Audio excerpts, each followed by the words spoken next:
Boker Tov Rabotai, ce Shabbat on lira Bezrat Hashem, Parashat Yitro, Parashat très particulière. Déjà, son nom, la Parashat a été appelée au nom de quelqu'un, d'un converti.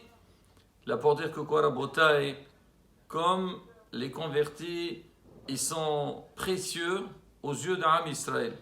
Mais on parle bien Rabotai d'un converti selon la règle, pas n'importe comment Rabotai. Et bien sûr, quelqu'un qui veut se convertir, il doit savoir que c'est une responsabilité, c'est un engagement à vie. Et le deuxième point, c'est Ma'amad Ar-Sinaï, le don de la Torah. À partir de ce moment-là, le peuple d'Israël, il a été choisi en tant que le peuple élu, parce qu'Akadosh Baruch Hu, il a fait le tour donc, de toutes les nations du monde, il leur a proposé la Torah, et ils ont trouvé que ce n'était pas facile à la pratiquer.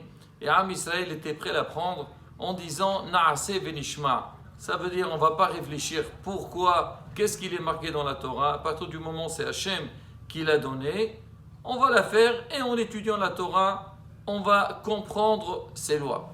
On va commencer par une très belle histoire pour voir un petit peu à la bataille le mérite qu'on a, la Kdusha de la Torah qu'on a et combien on doit l'exploiter.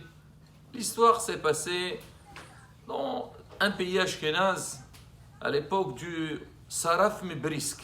Alors le rab de Brisk, lui, c'était un Kadosh Alyon, on l'appelait un Saraf. C'est quoi Saraf? Quand quelqu'un qui brûle, comme un malach. Alors lui, quand il a pris son poste d'être le rave de Brisk, un jour, il était dans sa synagogue, il étudiait, il voyait qu'un policier est arrivé, il a chuchoté au shamash de la synagogue, et sur le champ, le shamash il est parti vers le Echal, il a sorti un Sefer Torah et il lui a donné.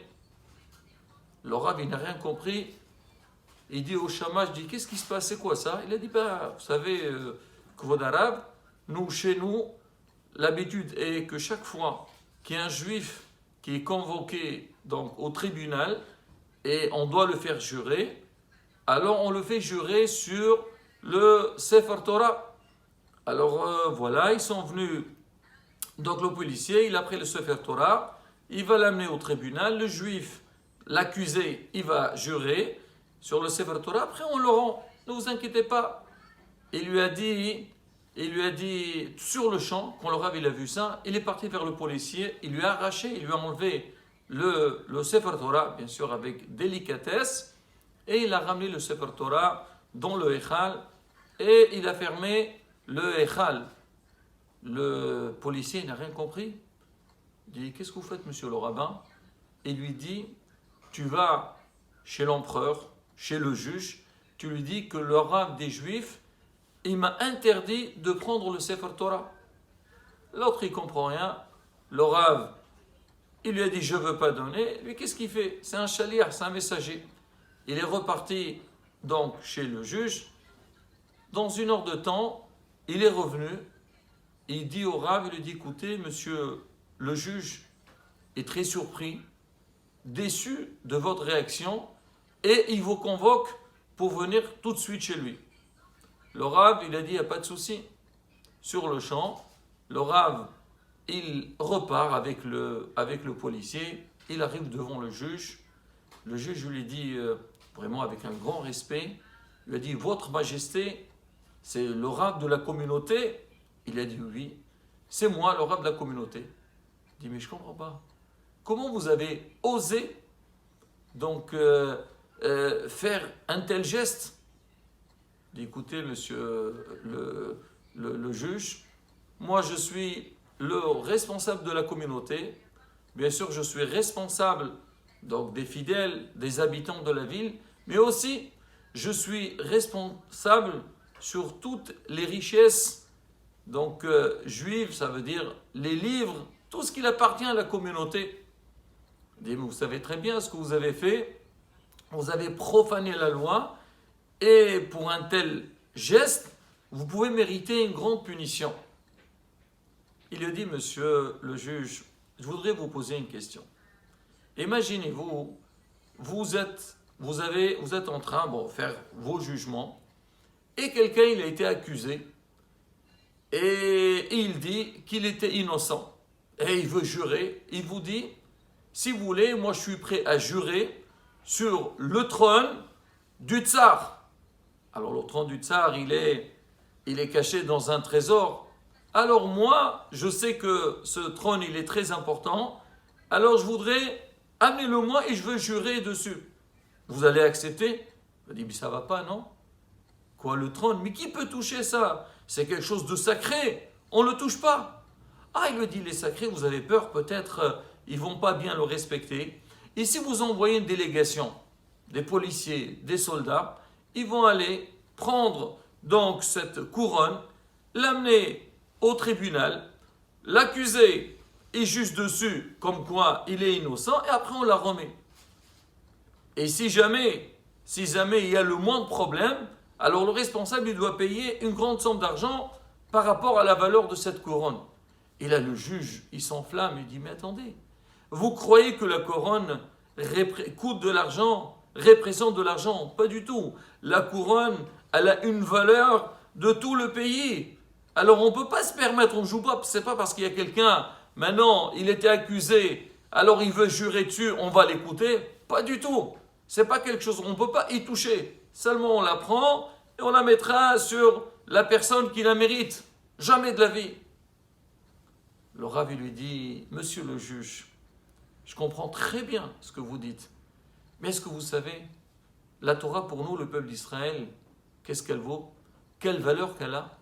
Si aujourd'hui Am Israël, il existe encore, avec tous les pogroms qu'il a eu, avec toutes les guerres qu'il y a eu, avec toutes les persécutions, est-ce que vous savez c'est qui l'a gardé?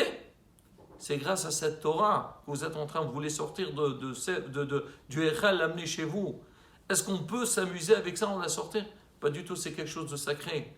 On ne joue pas avec ça. Même, c'est vrai que, monsieur le juge, vous êtes quelqu'un d'important, mais pour nous, la Torah, ça représente tout pour le peuple d'Israël. On ne peut pas jouer avec ça et la sortir et la ramener quand on veut. Le juge, il entend ça. Il lui dit, monsieur le rabbin, à partir d'aujourd'hui, on va enlever cette loi. Si quelqu'un il est accusé, jamais on sortira le seul pour le jurer. Il veut jurer sur place qu'il jure, mais on trouvera des moyens donc pour lui sortir la vérité. Mais faire un tel geste, vous avez raison, c'est sacré. Même pour moi, c'est sacré parce que je ne peux pas toucher donc à sa sainteté. Rabotai, c'est une très belle histoire et on la comprend tous. Mais Rabotai, il faut savoir une chose. De la même manière que pour nous, un Sefer Torah, c'est sacré, c'est Kadosh. On voit Baruch Hashem, chaque fois qu'il y a un Sefer Torah, combien on fait une grande fête, tout le monde est là, on embrasse le Sefer Torah, on est prêt à payer beaucoup d'argent, parce qu'on sait pour nous c'est sacré. Sefer Torah, c'est grâce à ce Sefer Torah qu'on a été appelé Am Israël. Mais Rabotai, il faut savoir, c'est vrai, ça c'est important, mais ce qui est encore plus important, c'est les lois qui sont à l'intérieur. C'est comment Am Israël, il doit respecter, avant de respecter, les étudier, connaître la Torah, connaître les lois de la Torah. C'est que chaque juif il a une obligation de s'investir dans les mots de la Torah, comme on dit, l'echvoa etim la Torah. Et justement, ce Shabbat, Be'ezrat Hashem, quand on va lire donc, cette paracha, on va lire les 10 commandements. C'est vrai, c'est un moment exceptionnel. Alors, beaucoup de communautés, nous, notre communauté, qu'on arrive aux 10 commandements, on se lève. Et donc, pourquoi? Pour donner, je ne sais pas, pour dire que ce passage il est plus important que les autres. Mais en tous les cas, quand une fois on parlait de ça, qu'il y a des discussions dans la Chaïm, il m'a dit, écoutez, quand on va lire les 10 commandements, on commence à chanter la chanson Yom Ma'amat Sinai, dit j'ai la chair de poule, je sens qu'il y a quelque chose de particulier. Et justement, ce moment particulier, il ne doit pas s'arrêter seulement au moment qu'on va lire ce passage, où on va dire ce Shabbat, il y a 10 000 commandements. C'est sûr, ça doit nous secouer. Mais derrière ça, dire, exploiter, profiter de cette belle couronne qu'Akadosh Baruch Hu nous a donnée et que grâce à elle, Baruch Hashem, le Am Israël a pu exister. Hashem Azra de Vakuchemo pour pouvoir donc connaître les lois de la Torah, les pratiquer, les appliquer et transmettre aux générations à venir. Amen. Qui son Shabbat, Shalom, on vorach.